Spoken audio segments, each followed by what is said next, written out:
madaling salita, mga kababayan, kung wala tayong tunay na ama ng ating lipunan, tayo, ang sambayanan, ang masang Pilipino, ay matatawag na walang pinuno. Walang ama. Ulila. Ulila tayo, mga kababayan. Sus Mariosep, matagal na yan. Ngunit kung uugatin po natin ang ating kasaysayan, meron tayong mga ninuno na ipinakita sa atin ang tunay na kahulugan kung ano ang mamuno sa ating lipunan. Sino yun? Lapu-Lapu. Ay, pagkabanyaga, kakaibiganan din namin kayo, pero huwag nyo kaming pagbabayarin ng buwis. Huwag nyo sasabihin na aapihin nyo kami. Lalabanan namin kayo. O, di ganun nga ang ginawa ni Lapu-Lapu. Ngayon, yung ba mga nasa pamahala natin, asal pa rin ni Lapu-Lapu? Ha? Sa mga banyaga? Sino yung Yung Marine? Si Pemberton? Joseph Scott Pemberton? May pinatay na transgender na Pilipino? O, nahuli ba? Hindi. Hayaan nyo na muna yung nahuli. Ang dapat nating tingnan, mga kababayan, yung mga nagbalangkas ng Visiting Forces Agreement. Ngayon, alam na ng taong bayan, pag nagka-problema, kahit pala mayroong nasasakdal na ituturong may ginawang krimen ang isang sundalong Amerikano sa ilalim ng Visiting Forces Agreement, ang hahawak ng kustodiya, hindi ang Pilipinas, kundi Amerika. Tuturo ba natin ang Department of Justice? Tuturo ba natin ang Pangulo? Tuturo natin Department of Foreign Affairs? Hindi, mga kababayan. Ang dapat nating silipin dyan ay yung mga nagbalangkas ng Visiting Forces Agreement. Yung mga pinuno daw ng Pilipino na pumayag sa ganyang kalakaran na kapag ka may nagawang krimen, yung sundalong Amerikano, ang hahawak ng kustodiya ay ang Amerikano, kahit na ang biktima ay Pilipino. Bakit pumayag yung mga nagbalangkas ng agreement na yan? Pati yung Enhanced Defense Cooperation Agreement, EDCA. Yun eh. O ngayon, alam na ng taong bayan. Yung palang ating mga kinatawan sa ehekutibo, mukhang binenta yung interest ng taong bayan doon sa probisyon na yon, na pagka magkakaroon ng kasalanan yung sundalong Amerikano, sa halip na tayo ang sasaklaw, tayo ang maglilitis, dahil dito naganap yung krimen, Pilipino yung biktima, abay pumayag sa Visiting Forces Agreement na sila ang hawak dun sa tao nila. Sa madaling sabi, mga kababayan, hindi yung pagpatay ang malaking problema dyan. Ang malaking problema dyan, yung pagtatraidor sa taong bayan. Bakit isinubo yung sambayan ng Pilipino sa ganyang uri ng kasunduan? Bakit pumayag kung sino man yung mga pumirma sa Visiting Forces Agreement? Yung Secretary of National Defense, yung Presidente, yung mga senador, yung mga congressman na sumuporta. Bakit kayo pumayag sa ganyang probisyon? Yan ba ang asal ng isang mabuting ama ng sambayanang Pilipino? Inisip nyo ba yon? Halimbawang kayo ang namatayan, papayag kayo na hindi Pilipinas ang lilitis dun sa may kasalanan? Pumayag, mga kababayan. Yun ang malaking krimen dito. Ngayon pa lang na didiskubre ni Juan de la Cruz. Hindi yung pagpatay. May susunod pa dyan. Marami pa yan. Pero ang masakit, yung mga kumatawan sa sambayan ng Pilipino, sa halip na protektahan yung interes ng mga mamamayan, na kapag kami, na argabyado, kami maglilitis dyan. Eh hindi, pumayag na ang hahawak yung Amerika. Kaya nga yung, sino yung na-rape noon? Si Nicole? Ano yung sundalo doon? Si Smith ba yun? Oh, nalitis ba? Hindi. Anong kasalanan ng biktima? Wala. Sino may kasalanan doon? Eh, yung mga Pilipinong kumatawan doon sa agreement na yan, yung mga pumirma dyan sa Visiting Forces Agreement, tapos maririnig natin yung ilang senador dyan, sabihin, abrogate the Visiting Forces Agreement. Sus, Mariosep, hindi nyo dapat pinasok yan. Dapat nung pipirmahan pa lang yan, pumalag na kayo. Doon nyo dapat sinabi na hindi karapat-dapat sa interes ng taong bayan. Itong Visiting Forces Agreement na ito. Hindi yung ngayon lang. Tapos na eh. Kaya yung pagtataksil sa tiwala ng taong bayan, kitang-kita natin dito sa kaso ni Laude ba yan? Sinong sisisihan ng taong bayan? Yung sundalo? Hindi.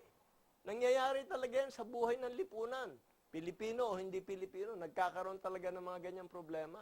Tanggap na natin yan. Kaya nga sinusulat natin yung kasunduan.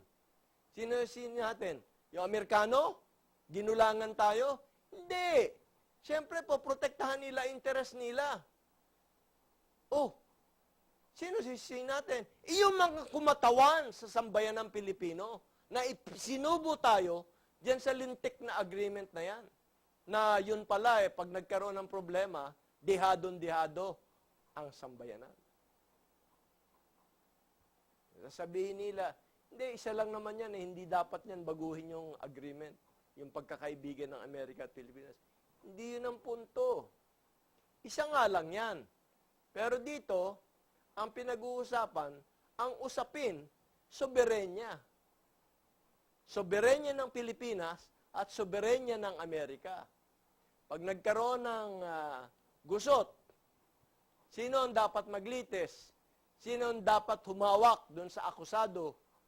Eh di siyempre, kung sino yung biktima. At kung saan naganap yung krimen. Eh dito, biktima, Pilipino. Naganap sa Pilipinas. Oh! Sintido umon! Tayo dapat may hawak doon sa akusado. Yung mga spokesman ng military, nakakainis pakinggan. Yung spokesman ng Foreign Affairs, nakakainis pakinggan. Hindi kampi sa sambayan ng Pilipino. Kampi kay Albert Del Rosario na maka-Amerikano. Kampi sa administrasyon na maka-Amerikano. Walang masama doon. Kaya nga sinasabi natin, huwag nating sisihin yung mga Amerikano. Kung tayo nasa lugar nila, susubukan din natin na ibigay sa atin yung kustodiya kahit na sa Pilipinas naganap yung krimen at Pilipino yung biktima. Sa madaling sabi, hindi tayo dapat pumayag. Tayo may kasalanan doon, mga kababayan. Itong mga kumatawan sa sambayan ng Pilipino na ipinasok tayo dyan sa agreement na yan. Hindi ba nila nakita yon? Nakita nila yon. Tapos ngayon, posture sila. We will abrogate the Visiting Forces Agreement. Huli na. Nandun yung provision Pwede tayong makiusap na kunin yung kustodiya, pero pag tumanggi sila, wala nang provision para maipilit natin yung tama. Napakapayak na prinsipyo ng batas kriminal, mga kababayan. Kung saan naganap yung krimen, doon dapat lilitisin. Kaya nga sinasabi, in criminal law, venue, kung saan naganap yung krimen, is jurisdictional O asan to? Sa BFA. Kinilala ba to sa Visiting Forces Agreement? Hindi. Wala bang abogado yung Malacanang nung pumasok dyan sa Visiting Forces Agreement? Meron. Ibig sabihin, yung mga abogadong yun ang dapat tanungin ng taong bayan. Bakit nila tayo sinubo dyan sa agreement na ganyan? Bakit sinakripisyo yung mga alam naman natin na fundamental principles of criminal law? Universal yan. Yan, sisisihin natin yung Amerikano? Hindi. Sisihin natin yung mga Pilipino na pumayag sa ganung kasunduan. Sa halip na protektahan yung interes ng kanilang nasasakupan, pinagkanulo tayo. Kaya hindi natin masisi mga Amerikano . Bakit? Tungkulin nila na protektahan ang kanilang mga mamamayan. Dahil iisipin nila na tungkulin ng mga pinuno ng sambayan ng Pilipino na protektahan ang interes ng sambayan ng Pilipino. Ayun ang problema. Hindi prinotektahan. Tapos ang gagaling magsabi ng tuwid na daan.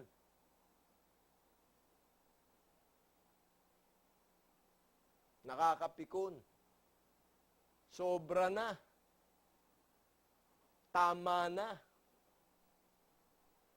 Ngayon, yung mga aktivista natin, nagrereklamo sila sa US Embassy.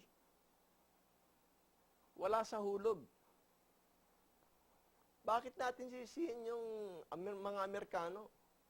Nasa kasunduan yun . Dapat Foreign Affairs, dapat Malacanang, dapat Department of National Defense. Pinagkanulo yung sambayan ng Pilipino. Walang iniwan dun sa nangyari sa Battle of Manila Bay. Kay George Dewey, pinangakuan si Aguinaldo. Sige, salikupan nyo yung mga Kastila.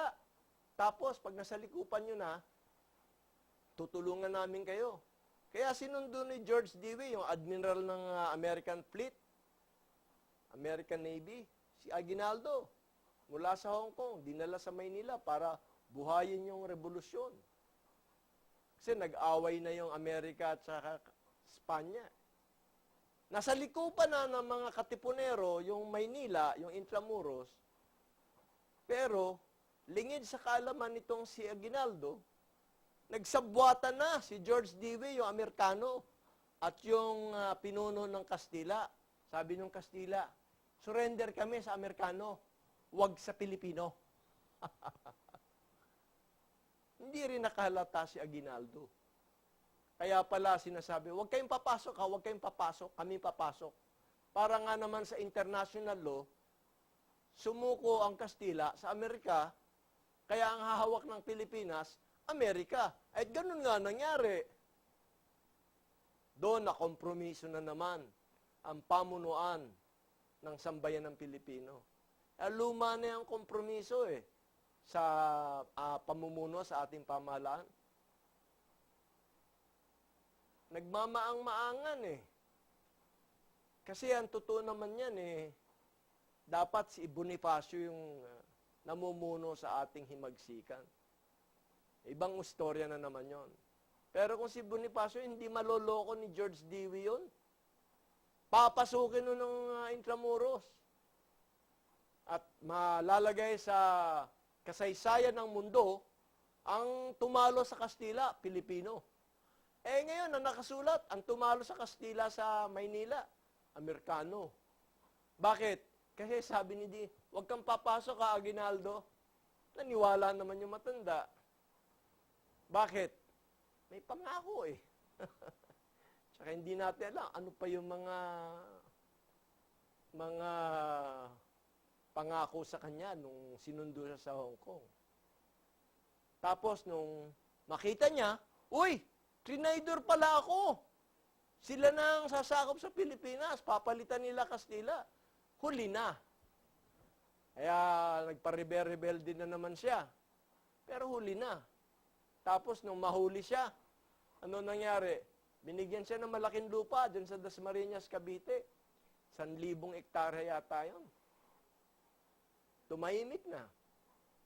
Yun ang pinuno ng ating mga ninuno na kinompromiso din ang kapakanan ng masang Pilipino. Kaya yung mga ninuno nating katipunero na ayaw kilalanin yung mga Amerikano dahil trinaydor tayo doon sa Battle of Manila Bay, nakamkam yung lupa nila. Bakit? Sabi ng Amerikano, kami na ang gobyerno, kami magpapasa ng batas. Ito ang batas, lahat ng lupain ninyo, hawak na ng gobyerno. Kaya yung lupa ng mga ninuno nating katipunero, siyempre, ayaw nilang kilalanin yung Amerikano, ayaw nilang kilalanin yung batas ng Amerikano, nakamkam yung mga lupa nila. Yun, mga kababayan. Kaya yung mga anak, apo, at apu-apuhan ng ating mga ninunong katipunero na lumaban sa katrayduran ng mga Amerikano noon. Yung mga apu-apuhan nila, yung mga kababayan natin na squatter. Yung mga kababayan natin na sasabihin pinanganak kasi kaming mahirap Pero pag inugat ninyo, hindi. Lahat ng mga katipunero may lupa. Bakit? Nabawi na natin sa Kastila Di lahat yan dapat may lupa. Hindi. Pinamudmud naman ng Amerikano doon sa mga Pilipino, mayayamang Pilipino, na handang makipagkutsaba sa kanila. Yan yung mga asindero. Ugatin ninyo. At tanungin nyo, bakit malalaki ang lupa nito mga asinderong ito? Ilan lang yung mga malilinis ang pagyaman. Pero yung iba, nakatali sa kasaysayan. Yung mga nakipagsabuatan sa Kastila, yung mga nakipagsabuatan sa mga Amerikano, yung mga tinalikuran ang sambayan ng Pilipino, yung mga tinalikuran yung katipunan. Yan yung mga asindero ngayon. Kaya sa lipunan natin, konting-konti lang ang mayayamang Pilipino. Pinagmamalaki nila, kami, matanda kaming mayayaman. Panahon ni Aguinaldo. Pero yung mga mahihirap nating kababayan, hindi totoong mahirap kayo, mga kababayan. Hindi. Kaya lang, kailangang ituwid ang ating kasaysayan. Nakamkam ng mga Amerikano dahil sa pagtataksil sa usapan nila ni Aguinaldo. At ito namang si Aguinaldo, pumayag. Hindi man lang siya nakahalata na ayaw siyang papasukin na Intramuros, hindi man lang niya naisip na yayariin na siya ng Amerikano. Aagawin sa Kastila yung pamamalakad sa Pilipinas. At ano nga ba nangyari? Di ganun. Kaya magmula nun, mga kababayan, yung si Aguinaldo, si Quezon sa Commonwealth, sila Osmeña, sila Quirino, sila Magsaysay, sila Macapagal, hanggang kay Marcos, hanggang ngayon, dito kay Noynoy. May basbas ng Amerikano yan para maging presidente. Ngayon, pagkatulad ni Marcos, na dumadating dun sa punto na talagang pangangalagaan na niya yung kapakanan ng Pilipino, di na EDSA 1 siya. Ganon din si Erap, ama ng masa. Delikado to di na EDSA 2 siya. Si Gloria, pinasarap. Sige, bata ka namin, palitan mo si Erap. Pero, nung gagawin na si Gloria yung para sa inaalam niyang mabuti para sa taong bayan, hindi, na-plunder siya. Plunder siya ngayon. Ganon din dito si Noynoy. Sa madaling sabi, mga kababayan, yung ating mga pinuno, compromised. Para sila maging presidente, kailangan may basbas sila ng Amerikano. Magmula pa nung panahon ni Aguinaldo. Dapat alam natin yun, huwag tayong magmaang-maangan. Yung mga PCOS machine, galing din sa kanila yan. Yung mga mayors, governor, senador, congressman, may basbas yan ng Amerikano. Sasamahan pa ng mga Chinese. Sasamahan pa ng mga Japanese, Germans, Malaysians. Ang tanong yung sa taong bayan, wala. Kaya nga yung topic natin, meron bang pinuno ang sambayan ng Pilipino? Wala. Walang tumatayong tunay na ama ng sambayan ng Pilipino. Yung mga tumatayong tunay na leader, matapos tulungan sa mga Amerikano na nilalaglag ng mga Amerikano, sila Marcos, sila Erap, sila Gloria, ayaw na ng mga Amerikano sa kanila, kumakampi na sa taong bayan, laglag na sila, yun ang silipin natin, mga kababayan. Kasi yung mga yan, sa dinaanan nila, talagang gagawin na ang mabuti para sa taong bayan. Hindi papayagan yan ng mga Amerikano. Well, hindi yung lahat ng Amerikano. Bakit? May politika dyan Pero maraming mababait na Amerikano. Kaya nga marami tayong kaibigang Amerikano. Pero ang problema, dapat natin protektahan ang sarili natin. Maghanap tayo ng tunay na ama ng sambayan ng Pilipino. Hanggang sa susunod po ulit, ito po ang inyong abanikon nagsasabing, gumising ka, bayan!